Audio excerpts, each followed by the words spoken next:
Marissa Kane had always been a creature of habit. Living in the quiet suburbs of Portland, Oregon, her days were structured and predictable, a stark contrast to the chaos of the world outside. A freelance graphic designer by profession, she often found solace in the steady hum of her computer and the comfort of her routine. That October evening, however, was anything but ordinary. Hey everyone, welcome to Tales of Mystery. Today I've got an exciting new story to share with you. Let's dive right in. Rain cascaded down in sheets, turning the grocery store parking lot into a maze of puddles and glistening asphalt. Marissa hastily loaded her groceries into the trunk of her aging sedan, the cold droplets seeping through her jacket. She paused for a moment, pulling her hood tighter against the rain, when she heard it, a soft, muffled cry. At first she thought she'd imagined it, but then it came again, faint but unmistakable. Her gaze darted around the nearly deserted lot. By the dim light of a flickering street lamp, she spotted him, a little boy, no older than 6, huddled on the curb. He was drenched, his small frame trembling as he clutched a battered teddy bear. Marissa's breath caught. Where are his parents? She wondered. Her instinct urged her to walk away. It wasn't her problem, but something about the boy's forlorn figure compelled her to act. She approached cautiously, her heart pounding. "Hi there," she said gently, crouching to his level. "Are you okay? Where's your mom or dad?" The boy didn't respond. His wide, frightened eyes locked onto hers, and he shook his head, his grip on the teddy bear tightening. Marissa felt a pang of worry. "You're all alone?" she asked softly. The boy nodded. She hesitated. She wasn't sure what to do. Should she call the police? Wait for someone to show up? But as the rain grew heavier, soaking through his thin clothes, she realized she couldn't leave him there.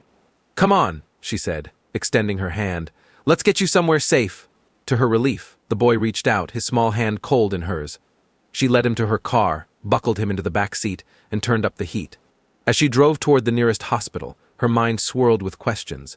Who was he? Why was he alone? And why did she feel an overwhelming need to protect him? The emergency room buzzed with activity as Marissa carried the boy inside, his head resting limply on her shoulder. A nurse hurried over, concern etched on her face. "What happened?" "I found him alone in a parking lot," Marissa explained. "He looks scared and I don't know, maybe sick?" The boy was whisked away for examination, leaving Marissa in the waiting room. Time dragged on, each passing minute amplifying her unease. Finally, a doctor approached her. "Miss Kane?" he asked. "Yes," Marissa replied, standing up. "I'm Dr. Samuel Collins. Thank you for bringing the boy in. He's stable, but there are some troubling findings." Marissa's stomach tightened. "What kind of findings?" Dr. Collins hesitated, choosing his words carefully. "The boy Olive is malnourished and dehydrated. More concerning, we found traces of sedatives in his system." Marissa's breath caught. "Sedatives? You mean someone drugged him?" Dr. Collins nodded grimly. "It appears so. We've contacted Child Protective Services, and they'll be taking over his case. Until we understand his situation, he'll stay under our care." The words hit Marissa like a punch. Who would harm a child like this? And why? As she processed the news, a nurse handed her a small backpack found with Oliver. Inside were a few tattered clothes, a broken toy car, and a photograph of a smiling family. On the back of the photo, scribbled in a childlike scrawl, were the words to Oliver, "Love Mom and Dad." Marissa's chest tightened. "Who are you, little one?" she murmured, staring at the photograph. The following morning, Marissa lingered at the hospital, unable to shake her worry about Oliver. Around midday, a commotion erupted near the front desk. A man had arrived, demanding to see the boy. "I'm his father," the man barked, his voice sharp and commanding. Dr. Collins intervened. "Do you have any proof of guardianship?" "I don't need proof," the man snapped. "He's my son." From her seat in the waiting area, Marissa watched the exchange with growing unease. The man's aggressive demeanor didn't match the concern of a worried parent. Something felt off. "Until CPS clears your claim, the child stays here," Dr. Collins said firmly. The man's face darkened. After a tense pause, he turned on his heel and stormed out. Marissa approached Dr. Collins. "Do you think he's really Oliver's father?" she asked.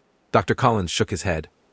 "It's hard to say, but we're not taking any chances." Marissa's unease deepened. Who was this man, and what did he want with Oliver? That evening, Marissa visited Oliver in his hospital room. He was awake, but quiet, his tiny hands gripping the teddy bear like a lifeline. "Hi, Oliver," she said gently. "How are you feeling?" The boy looked at her with wary eyes. After a long pause, he whispered, "Please don't let them take me." Marissa's heart shattered. She knelt beside his bed. "I won't," she promised, her voice thick with emotion. "I won't let anyone hurt you." Oliver's small fingers reached out, clutching her hand. In that moment, Marissa knew she couldn't walk away, not until she knew he was safe. Determined to help, Marissa showed the photograph to Deputy Linda Harper, the police officer assigned to Oliver's case. "The house in this picture looks familiar," Marissa said. Deputy Harper studied the photo. "Let's investigate," she said. Guided by the image, they drove to the outskirts of Portland, where they found the house a dilapidated structure with boarded-up windows and a yard overrun with weeds. Inside, the air was heavy with neglect. In a hidden compartment beneath the floorboards, they discovered a stack of letters and a journal. The letters revealed the family had been threatened by a man named Victor, a criminal with a history of exploitation. "Could Victor be the man who came to the hospital?" Marissa asked. "It's possible," Deputy Harper replied. "We'll need to dig deeper." The following days were a whirlwind of investigations, emotions, and new revelations. Marissa couldn't stop thinking about Oliver, about the promises she'd made to him in the hospital room, and about the mysterious figure from the photograph. She spent hours researching Victor, the man whose name had appeared in the letters found in the abandoned house. Victor was a man of many faces, a former criminal with connections to organized crime in Portland. He had been known for using children as leverage in his deals, a method of control over desperate families who had no choice but to comply. The more Marissa uncovered, the more disgusted she became. Victor's reach had extended far beyond what she'd imagined. He was dangerous, manipulative, and had clearly targeted Oliver's family for reasons that were still unclear. Marissa sat with Deputy Harper late one evening, reviewing the information they had gathered. "This isn't just about a missing child," Marissa said, her voice steady but laced with anger. "It's about power, but control. Victor has been using kids like pawns for years, and now Oliver, he's in the middle of this." Harper nodded, her face grim. "We need to find out why. We need to dig into Oliver's family, see if we can piece together what happened. If Victor's involved, he's dangerous." That night, Marissa couldn't sleep. She kept imagining Oliver's small, scared face. The vulnerability in his eyes had haunted her since the moment she found him. She was no longer just trying to help a lost child. She was determined to protect him from the dangers that lurked just out of sight. The next morning, Marissa made an uncharacteristic decision. She was going to meet with Oliver's biological parents. The hospital had informed her that the parents had been located but were in hiding, afraid for their lives. She wasn't sure what she would find, but her gut told her it was important. The meeting took place in a small, dimly lit cafe on the edge of Portland. Marissa sat nervously at a table by the window, her fingers tapping the edge of her coffee cup as she watched the rain streak down the glass. She had no idea what to expect from Oliver's parents. Would they be grateful? Terrified? Or, as she feared, would they be completely unrecognizable in the face of their own desperation? After a few minutes, the door to the cafe opened, and in walked a couple, their faces tired and worn from years of hiding. The woman, who looked to be in her early 30s, had dark circles under her eyes. Her husband, a tall, broad-shouldered man with a scruffy beard, looked as though he hadn't slept in days. Marissa stood to greet them, offering a tentative smile. "Hello, I'm Marissa. I've been helping with Oliver's case." The woman's eyes filled with relief. "Thank you," she whispered. "Thank you for keeping him safe." The man, his voice rough, added, "We never wanted any of this. We thought we could get out, but Victor, he always finds us." Marissa felt her heart sink. She took a seat across from them. "Can you tell me what happened?" Oliver's mother nodded. "It's a long story. We were once a happy family. We had a nice home, a good life. But then we made the mistake of crossing paths with Victor. He took an interest in us. My husband used to work for him, just doing some minor jobs, nothing too bad. But when we tried to break away, it wasn't that simple. Victor doesn't let people go. He controls everything. And when we tried to leave, that's when things got really bad. The man, Oliver's father, spoke up. Victor threatened our son. He told us that if we ever tried to escape, he would hurt Oliver. We didn't have a choice. We had to go into hiding.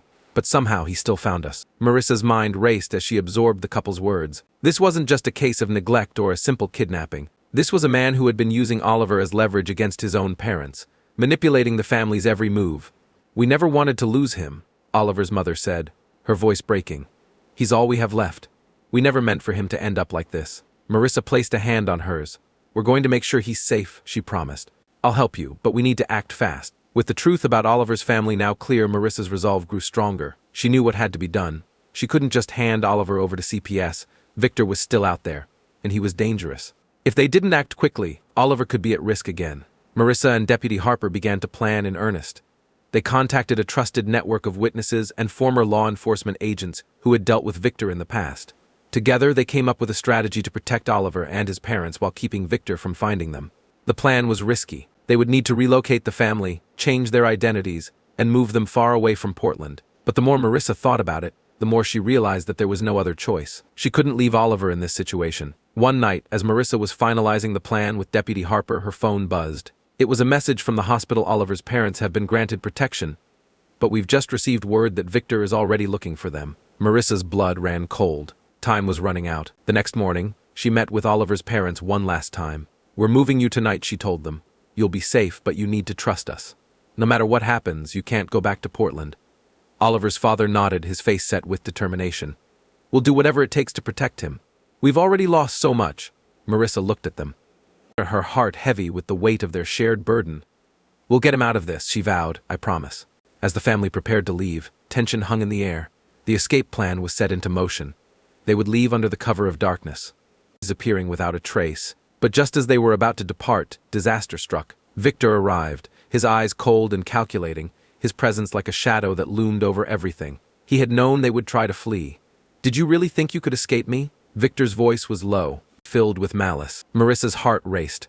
She had prepared for this moment, but the reality of facing Victor face to face was different than she'd imagined. "You won't take him," Marissa said, standing firm. Victor sneered. "You have no idea what you're up against. I'll destroy anyone who gets in my way." The confrontation was heated, with both sides knowing what was at stake. It was a battle of wills, a test of who would falter first. But Marissa wasn't backing down. She had already promised to protect Oliver, and she intended to keep that promise, no matter the cost. With the help of Deputy Harper and a team of local law enforcement, they were able to subdue Victor, his plans for revenge thwarted. With Victor behind bars and Oliver's family finally safe, Marissa breathed a sigh of relief. The months that followed were not easy. The trauma Oliver had endured would take time to heal, and his parents were still adjusting to the life they had lost. But with Marissa's support, they found hope again. Oliver's parents eventually found a new home, far away from Portland, where they could rebuild their lives. And for the first time in a long while, Oliver's smile returned, bright, innocent, and full of promise. As for Marissa, she had found a new sense of purpose. Helping Oliver had changed her in ways she couldn't explain, but she knew one thing for sure: she had done the right thing. "I'll always be here for you," she told Oliver one day, as they sat in the park, watching the sun set on a new chapter of their lives. Oliver looked up at her with wide, trusting eyes. "I know." Marissa smiled, her heart swelling with pride. She had made a difference, and in that moment it was all that mattered. How did the story make you feel? Share your thoughts in the comment. I'm eager to hear. If you enjoyed this, don't forget to like, subscribe, and ring the bell for more exciting stories. Until next time, keep your curiosity alive and your heart open.